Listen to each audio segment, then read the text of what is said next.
आपका स्वागत है मेटाबॉलिज्मों में, जो मेटाबॉलिज्म और स्वास्थ्य के बारे में सही जानकारी का स्रोत है। क्विनोआ, यह चावल से बेहतर है। मैं फ्रैंक सुआरेज हूं, मोटापे और मेटाबॉलिज्म का विशेषज्ञ, और आज मैं आपसे एक पिंपल के बारे में बात करना चाहता हूं। बहुत बहुत प्रसिद्ध, दुनिया में बहुत पहचाना जाने वाला जो है वह क्विनोआ है। वास्तव में ये एक अनाज नहीं है, ये एक बीज है, लेकिन इसे प्सेडो कहा जाता है। अनाज, इसे प्सेडो कहा जाता है। प्सेडो का मतलब है कि यह लगभग एक अनाज है या एक अनाज की तरह दिखता है। वास्तव में क्विनोआ एक ऐसा अनाज है, यहां आप 3 रंगों में क्विनोआ देख रहे हैं। क्विनोआ की वास्तव में 3000 किस्में हैं, जो काफी हैं, ठीक है। लेकिन सबसे प्रसिद्ध किस्में हैं सफेद क्विनोआ, लाल क्विनोआ, काला क्विनोआ। व्यक्तिगत रूप से मैं क्विनोआ का बहुत उपयोग करता हूं, लेकिन इसका कारण यह है कि मैंने देखा है कि मेरा शरीर, फ्रैंक सुआरेज का शरीर, चावल को ठीक से सहन नहीं करता। जब मैं मोटा था, मैं चावल खाता था। चावल मेरे रक्त शर्करा को ऊपर की ओर बढ़ा देता था, इसलिए मुझे चावल से बचना पड़ता है। इसलिए मैं थोड़ी मात्रा में क्विनोआ का उपयोग करता हूं, जो कार्बोहाइड्रेट है, लेकिन यह कार्बोहाइड्रेट है जिसमें बहुत लाभकारी गुण होते हैं, जैसे कि पोषक तत्व, है ना। तो क्विनोआ वास्तव में यह एक छोटी सी बीज है जो खनिजों, प्रोटीनों और अन्य चीजों का वास्तव में अत्यधिक महत्वपूर्ण और भी समृद्ध स्रोत है।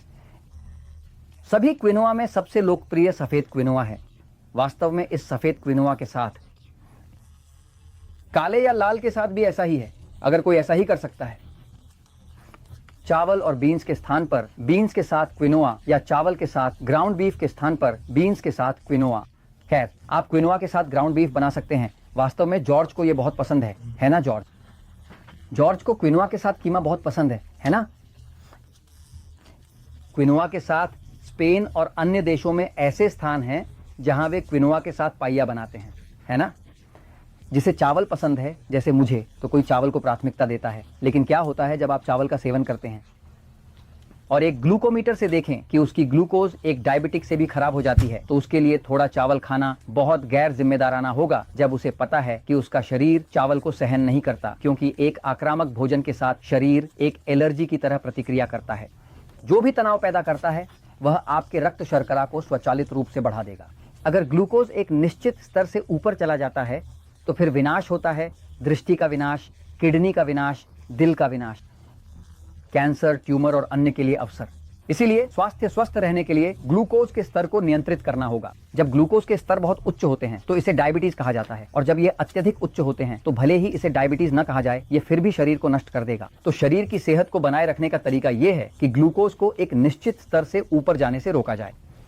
हमने ये अन्य एपिसोड में बात की है, लेकिन क्विनोआ उन लोगों के लिए एक विकल्प है जैसे मैं, जो हमने देखा है कि जब हम चावल खाते हैं ग्लूकोज बढ़ जाता है, ऊपर चला जाता है, और इसे कम होने में 5-6 घंटे लगते हैं। उदाहरण के लिए, जब मैं बहुत मोटा था तब मैंने एक बार 50 से अधिक पाउंड, 23-24 किलोग्राम अब से ज्यादा वजन किया था। जो मुझे सबसे ज्यादा मोटा करता था वह था चावल। जो अध्ययन डायबिटिक लोगों पर किए गए हैं उनमें यह देखा गया है कि चावल से बहुत ज्यादा कुछ भी ग्लूकोज को तेजी से नहीं बढ़ाता। यानी चावल खाने से ग्लूकोज तेजी से बढ़ता है, जैसे कि मक्का की टॉर्टिला खाने, रोटी खाने या किसी अन्य अनाज खाने की तुलना में। चावल के रूप में कुछ भी ग्लूकोज को इतनी तेजी से, इतनी नाटकीय रूप से नहीं बढ़ाता। चावल के साथ कुछ ऐसा होता है जो एक बहुत ही बायोडिस्पोनेबल स्टार्च है, जो ग्लूकोज को आसमान पर ले जाता है। कुछ लोग ऐसे होते हैं जिन्हें यह किस्मत मिलती है कि वे चावल खा सकते हैं और उनकी ग्लूकोज ज्यादा नहीं बढ़ती। हम मेटाबॉलिज्म टीवी और नेचुरल स्लिम के अंदर जनता को सिखाते हैं, जब व्यक्ति को वजन कम करने में कठिनाई होती है तो हम उनसे कहते हैं वे उस चीज से दूर रहें जिसे हम टैम कहते हैं, TAM। टैम का मतलब है गेहूं, T गेहूं के लिए, A चावल के लिए और M मक्का के लिए। यानी हमने देखा है कि 3 खाद्य पदार्थ सबसे ज्यादा शरीर के तंत्रिका तंत्र को उत्तेजित करते हैं और ग्लूकोज को आसमान ले जाते हैं। वे हैं गेहूं, चावल और मक्का। यहाँ हम चावल के लिए एक विकल्प के बारे में बात कर रहे हैं। क्विनोआ चावल का एक विकल्प है। अब मैं एक पल के लिए बोर्ड पर जाऊंगा ताकि इस अनाज, इस बीज के बारे में थोड़ा और विस्तार से बता सकूं, जिसे क्विनोआ कहा जाता है।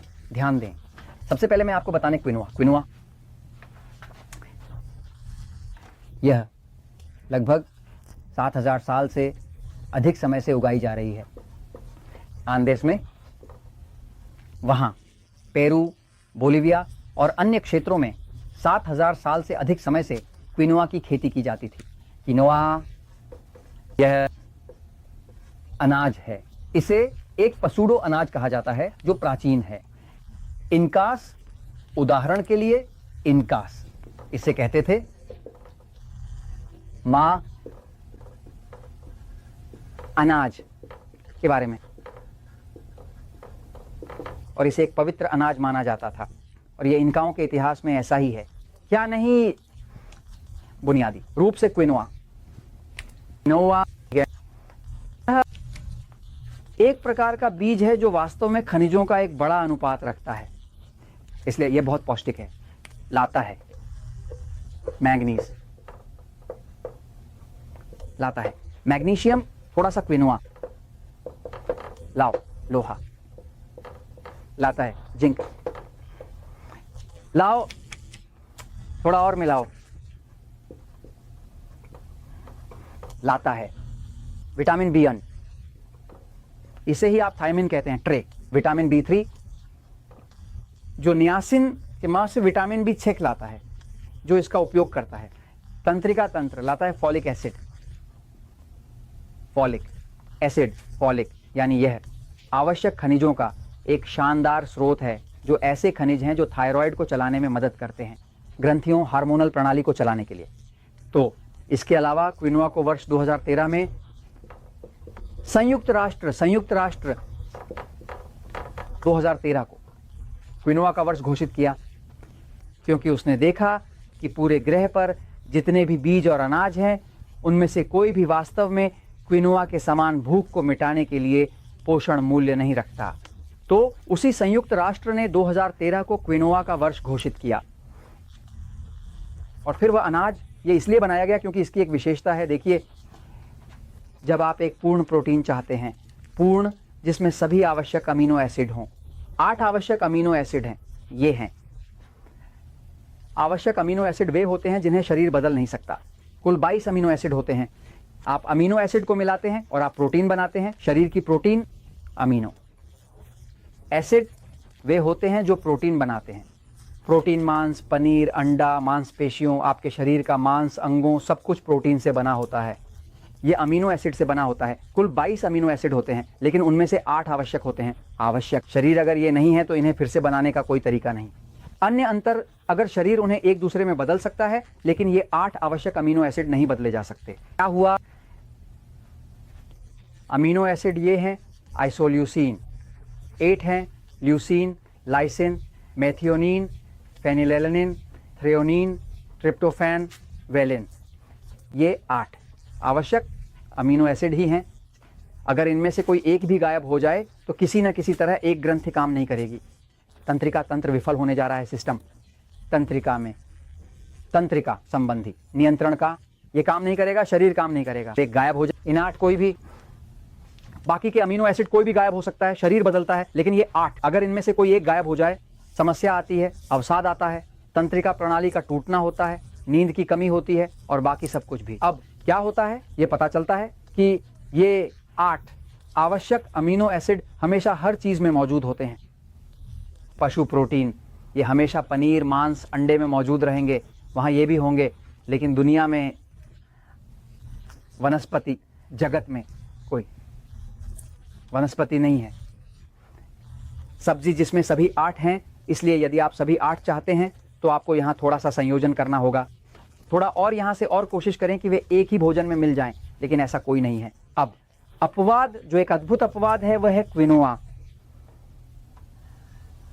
अन्य में ये होते हैं, ये 8 क्विनोआ में मौजूद है, इसलिए यह एकमात्र अनाज या बीज है जो सभी 8 आवश्यक अमीनो एसिड को पर्याप्त मात्रा में रखता है, पूर्ण मात्रा में, जैसे कि हार्मोनल परिवर्तन और अन्य चीज़ें उत्पन्न करने के लिए।